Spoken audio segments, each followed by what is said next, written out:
Hello అండి, అందరికీ నమస్తే. రేపేనండి ఏకాదశి. చాలా పవిత్రమైన రోజు, విష్ణుమూర్తి మేల్కొనే రోజండి.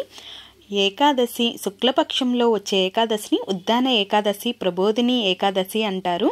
ఏకాదశి రోజున ఉపవాసం ఉన్న 1000 అశ్వమేధ యాగాలు చేసిన పుణ్యఫలం అయితే వస్తుందండి. అలాగే సర్వ పాపాలు కూడా నశిస్తాయని మన పురోహితులైతే వివరిస్తున్నారు.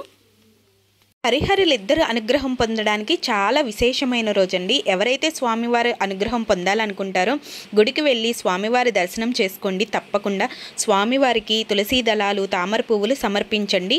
ఓం నమో నారాయణ అని జపాన్ని ఆచరించండి. ఏకాదశి రోజున తప్పకుండా ఉపవాసం ఉండండి. దీపారాధన తప్పకుండా చేసుకోండి. దేవాలయంలో కూడా దీపారాధన చేయండి. కుదరని వాళ్ళు తులసి కోట దగ్గరైనా దీపారాధన చేసుకోండి. స్వామివారి కటాక్షం అందరిపై ఉండాలని మనస్ఫూర్తిగా కోరుకుంటున్నానండి. ఓం వాసుదేవాయ నమః. స్క్రీన్ మీద కొన్ని స్తోత్రాలు ఇస్తాను, చదవండి.